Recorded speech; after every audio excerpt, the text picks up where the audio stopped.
नमस्कार, सभी का स्वागत है। और जैसा कि आप सभी को पता है, यूट्यूब चैनल मेरा MCG academy, this is the part of an academy. तो आज से जो है हम स्टार्ट करने वाले हैं पेडागोगी का 7th पार्ट, जो आप लोगों के लिए आज अपलोड होने वाला है, जो कि मैं पढ़ा रहा हूँ अभी अन अकेडमी प्रोफाइल पर। जो आप लोगों के लिए क्या है कि प्रमोद सिंह रावत, तो प्रमोद सिंह रावत उसको भी आप लोगों को फॉलो कर लेना है, ओके। और यूट्यूब चैनल दोनों ही जगह आप लोगों को मैनेज करना है। साथ ही साथ यदि आप लोग प्लस कोर्स परचेज करना चाहते हो तो MCG अकेडमी 10 का ही रेफरल कोड यूज़ करोगे, ओके।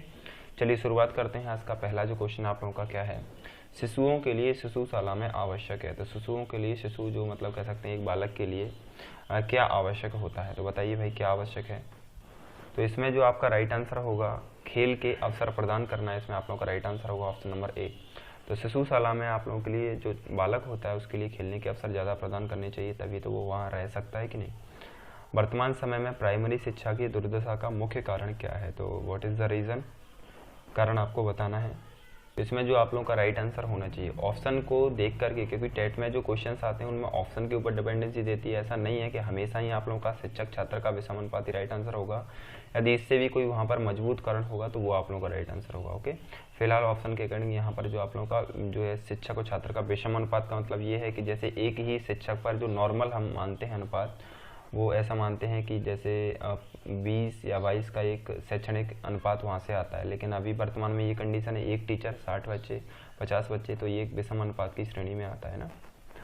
आज के वैज्ञानिक युग में छात्रों को आध्यात्मिकता का ज्ञान देना, भाई आध्यात्मिकता का ज्ञान देना आवश्यक है कि अनावश्यक है, ये आप अपने अकॉर्डिंग बताइए।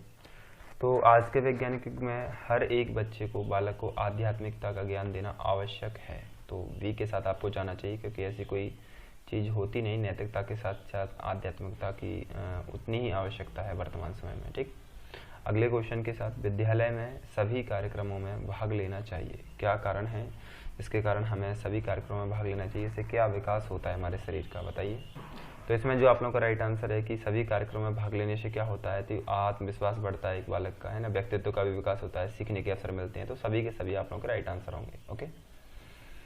किसी भी विषय वस्तु में छात्रों को सरलता से सिखाने के लिए अध्यापक का सर्वप्रथम गुण होना चाहिए। तो क्या गुण होना चाहिए आप लोगों को ये बताना है। किसी भी विषय वस्तु को छात्रों को सरलता से सिखाने के लिए अध्यापक का सर्वप्रथम गुण होना चाहिए। तो ये देखो, आत्मविश्वास, उसके अंदर एक कॉन्फिडेंस लेवल हाई होना चाहिए, विषय वस्तु के बारे में ज्ञान होना चाहिए। जैसे कि यदि मैं आपको टेट के बारे में पढ़ा रहा हूँ तो बाल विकास मेरा पहले से पढ़ा होना चाहिए, तभी मैं आपको पढ़ा पाऊँ।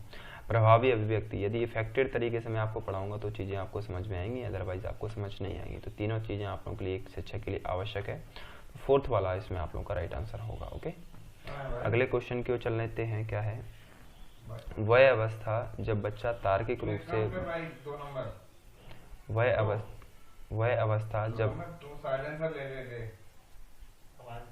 वह अवस्था जब बच्चा तार्किक रूप से वस्तुओं व घटनाओं के विषय में चिंतन प्रारंभ करता है, वह अवस्था है। वह अवस्था कौन सी है आपको ये बताना है, बताइए।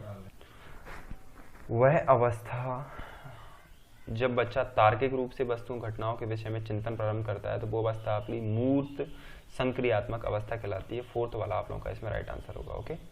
अगला क्वेश्चन क्या कहता है, और वह कौन सा कथन है जहां बच्चे के संज्ञानात्मक विकास को सबसे बेहतर तरीके से परिभाषित किया जा सकता है। तो वो आप लोगों का जो है स्थान होना था कथन की जगह, आई थिंक सो। तो आप लोगों को स्थान कौन सा है बताइए। लोगों का इसमें जो राइट आंसर होगा, विद्यालय एवं कक्षा पर्यावरण आप लोगों का राइट आंसर होगा, जहाँ पर बच्चे संज्ञानात्मक विकास को बेहतर तरीके से परिभाषित किया जा सकता है, क्योंकि वहाँ पर हम उम्र के बच्चे रहते हैं, ठीक है। तो इसीलिए विद्यालय जो है सबसे अच्छा क्षेत्र माना जाता है, ओके। अगला क्वेश्चन कौन सा है, दुनिया के बारे में अपनी समझ का सृजन करते हैं, तो इसका श्रेय किसको जाता है। तो दुनिया के बारे में समझ का सृजन करते हैं, तो ये कथन किसका है बताइए। तो इसमें जो आप लोगों का राइट आंसर होगा कि समझ का सृजन करने का श्रेय किसको जाता है, तो ये श्रेय डायरेक्टली बोलेंगे जीन पियाजे को जाता है। वो आप लोगों को पता है, मनोविज्ञान की शाखा में सबसे बड़े पितामह के रूप में भी इनको जाना जाता है, पियाजे को। जीन पियाजे की थ्योरी यदि टेट के एग्जाम में नहीं आई तो वो मान लीजिए कि आपका एग्जाम कोई मतलब का ही नहीं था, इस तरीके से कह सकते हैं। निम्न में से किसने कहा कि शिशु अपने संसार के बारे में अधिकांश बातें खेल के माध्यम से सीखता है। तो बताइए ये किसके द्वारा दी गई थ्योरी है। निम्न में से किसने कहा कि शिशु अपने संसार के बारे में अधिकांश बातें खेल के माध्यम से सीखता है। तो स्ट्रैंग एक मनोवैज्ञानिक थे, उनके माध्यम से ये बात कही गई, ओके। अगला क्वेश्चन, विकास कभी न समाप्त होने वाली प्रक्रिया है, यह विचार किससे संबंधित है? तो बताइए यह विचार किससे संबंधित है? तो इसका जो आप लोगों का राइट आंसर है कि कभी भी ना समाप्त होने वाली प्रक्रिया है, तो ये किससे संबंधित है, किसके द्वारा ये दिया गया था? तो ये निरंतरता का सिद्धांत है। ओके, ऑप्शन नंबर ए के साथ आप लोगों को जाना है। Okay, option number A. अगला क्वेश्चन आप लोगों का क्या कहता है? नेक्स्ट क्वेश्चन जो आप लोगों का रहा, एक 8 वर्षीय बालक अपने छोटे भाई की तरह घुटनों पर चलता है, यह उदाहरण किस चीज का उदाहरण है? तो आप लोगों को बताना है किस चीज का उदाहरण है। प्रतिगमन इसमें आप लोगों का राइट आंसर होगा। ऑप्शन नंबर ए आप लोगों का राइट आंसर होगा। अगला क्वेश्चन कहता है, थॉर्नडाइक के सीखने के नियम के अनुसार गॉड नियमों में निम्न में से कौन सा सम्मिलित नहीं है? तो बताइए गॉड नियमों में कौन सा नियम जो है सम्मिलित नहीं है? गॉड नियम उसके अलग हैं और कुछ नियम अलग हैं, तो गॉड नियमों में कौन सा नियम सम्मिलित नहीं है वो पूछा जा रहा है। इसमें जो आप लोगों का राइट आंसर होगा प्रभाव का नियम, ऑप्शन सेकंड जो है आप लोगों का इसमें राइट आंसर होगा। ओके, चलते हैं अगले क्वेश्चन की ओर। क्या कहता है? शिक्षण अधिगम प्रक्रिया में अशाब्दिक संप्रेषण के तरीके हैं, तो प्रेषण के तरीके कौन से हैं? तो बताइए कौन कौन से तरीके हैं। देखो इसमें जो आप लोगों का राइट आंसर होना था कि शिक्षण अधिगम प्रक्रिया में अशाब्दिक संप्रेषण के तरीके, तो सारे के सारे तरीके आप लोगों के अशाब्दिक संप्रेषण के मीन्स बिना बोले सारे काम होता है। सांकेतिक भाषा या मुख के हाव भाव, जैसे हम रोने लगते हैं किसी चीज को प्यास के लिए मम मम करके, छोटे बच्चों की बात की जा रही है। शारीरिक भाषा भी एक स्टूडेंट्स की होती है, बच्चों के लिए मतलब जो बालक होते हैं, तो सभी आप लोगों के राइट आंसर होंगे। अगला क्वेश्चन क्या है? शिक्षण का सत्तावादी स्तर केंद्रित है, तो शिक्षण का सत्तावादी स्तर जो है कहाँ केंद्रित है? आप लोग को ये बताना है भाई किधर केंद्रित है, बताइए।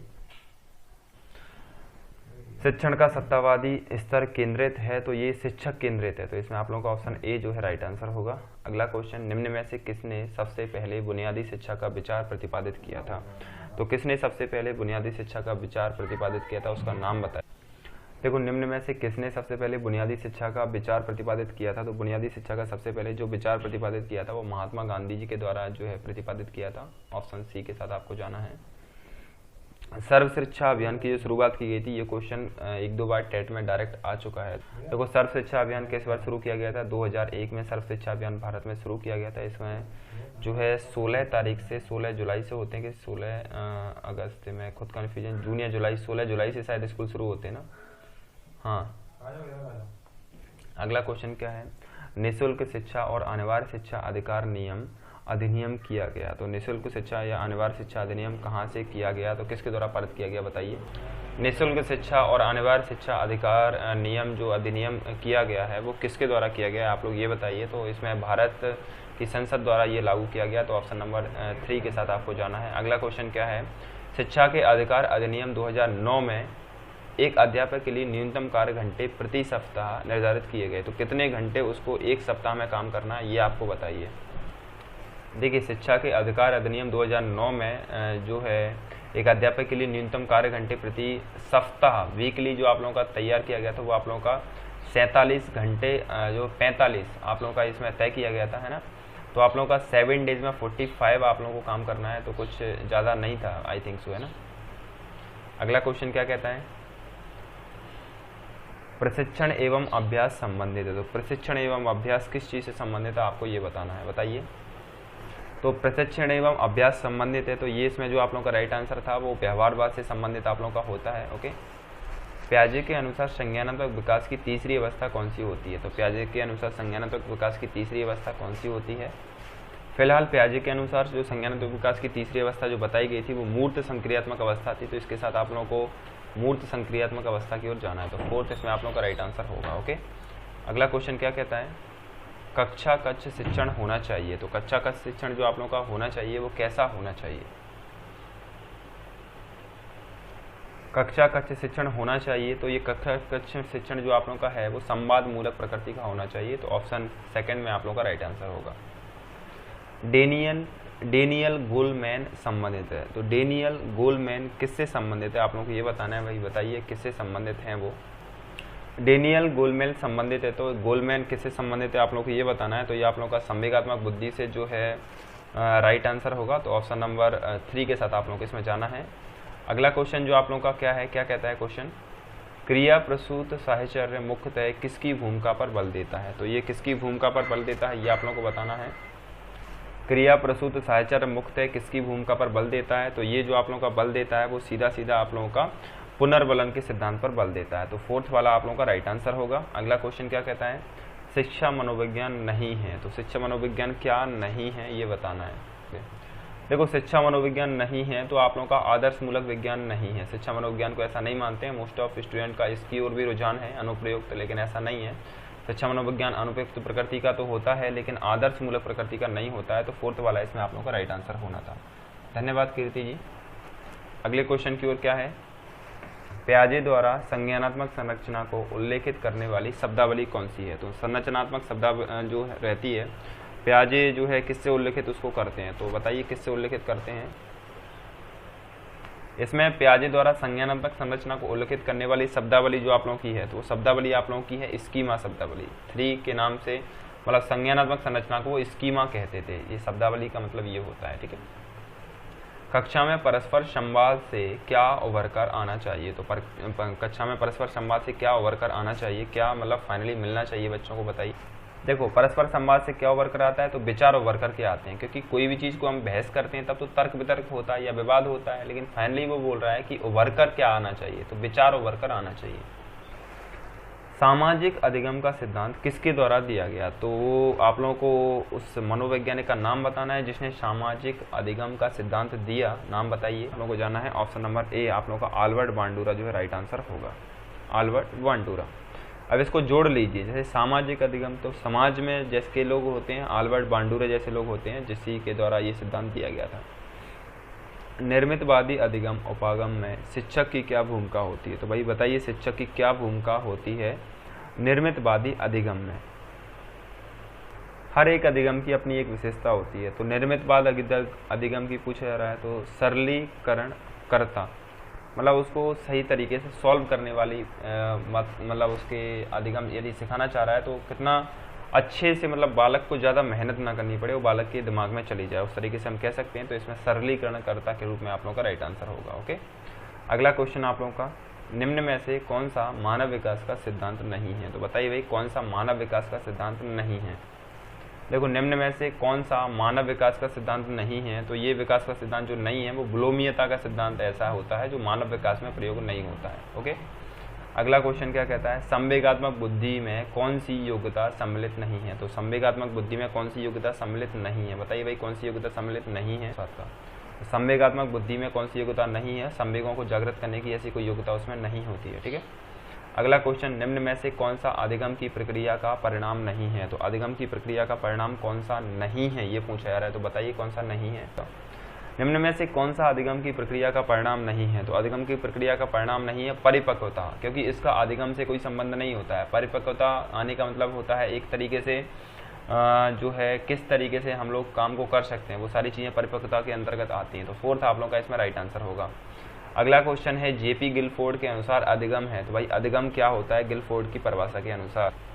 जेपी गिलफोर्ड के अनुसार व्यवहार में होने वाला परिवर्तन ही अधिगम कहलाता है। और अधिगम को मैंने भी 1-2 बार बता चुका हूँ पिछली क्लासेस में, अधिगम क्या होता है? व्यवहार में होने वाला परिवर्तन ही आप लोगों का अधिगम कहलाता है, ठीक है।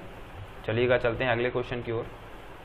क्वेश्चन आप लोगों से कहता है, शैक्षिक तकनीकी का प्रयोग सर्वप्रथम किसने किया? तो शैक्षिक तकनीकी का सर्वप्रथम प्रयोग किसने किया उसका नाम बताना है। इसमें जो शैक्षणिक तकनीकी का प्रयोग सर्वप्रथम किसने किया, तो ये प्रयोग किया गया था सबसे पहले ब्राइमर के द्वारा। तो ऑप्शन 3 के साथ आप लोगों को इसमें जाना था। ओके, ऑप्शन नंबर 3 इसमें आप लोगों का राइट आंसर होगा। अगला क्वेश्चन है, बच्चे के प्रशिक्षण के लिए शिक्षक को आवश्यक जांच करनी चाहिए। तो किस चीज़ की जांच करना चाहिए बच्चे के प्रशिक्षण के लिए, आपको ये बताना है। तो बताइए, बच्चे के प्रशिक्षण के लिए आवश्यक जांच करनी चाहिए तो शारीरिक परिपक्वता की और मानसिक परिपक्वता, शारीरिक और मानसिक दोनों ही चीज़ों की जांच करनी चाहिए। तो उपयुक्त दोनों आप लोगों का इसमें राइट आंसर होगा। ओके, अगला क्वेश्चन आप लोगों का, किसी व्यक्ति का अधिगम होता है। तो किसी व्यक्ति का अधिगम कैसा होता है बताइए भाई, कब तक उसका अधिगम चलता है बताइए। किसी व्यक्ति का अधिगम होता है तो किसी भी व्यक्ति का जो अधिगम आप लोगों का रहता है वो आप लोगों का कैसा होता है? जीवन पर्यंत चलने वाली प्रक्रिया अधिगम, सीखना, मरते दम तक हम चीज़ों को सीखते हैं। ओके, अगला क्वेश्चन आप लोगों का क्या है? बालक के शारीरिक परिवर्तन जिसमें बहुत अधिक प्रभावित करता है। तो शारीरिक परिवर्तन में सबसे अधिक प्रभावित जो है किस चीज़ को प्रभावित करता है? रुचि को, कार्य को, व्यवहार को, या सभी को? तो बालक में शारीरिक परिवर्तन जिससे बहुत अधिक प्रभावित करता है तो ये रुचियों को, व्यवहार को, कार्य को, सभी चीज़ों को प्रभावित करता है। तो आप लोगों का जो है सी राइट, डी इसमें आप लोगों का राइट आंसर होगा। ओके, कोई बात नहीं। निम्न में से कौन सा नकारात्मक संवेग है, तो आप लोग बताना है कौन सा नकारात्मक संवेग है, आसानी से बता सकते हैं इसको। इसमें जो आप लोगों का राइट आंसर है कि नकारात्मक संवेग, नकारात्मक संवेग मतलब दिमाग को खराब करने वाली एक तरीके की चीज कह सकते हैं, तो आप लोगों का चिंता जो है राइट आंसर आप लोगों का होगा। कोई नहीं। अगला क्वेश्चन आप लोगों का, वह कारक जो व्यवहार में स्थायी और अस्थायी के बीच परिवर्तन लाता है, तो ओ की जगह और होगा वो, तो स्थायी और अस्थायी परिवर्तन लाता है, वो चीज आप लोगों की क्या है बताइए। तो इसमें जो आप लोगों का राइट आंसर क्या है, प्रशिक्षण। तो इसी के साथ आज की जो क्लास आप लोगों की कंप्लीट करता हूँ। आई होप आशा करता हूँ आप लोगों को वीडियो पसंद आया होगा, तो इसको लाइक और मेरा जो यूट्यूब चैनल है MCG अकेडमी, इसको सब्सक्राइब जरूर करोगे।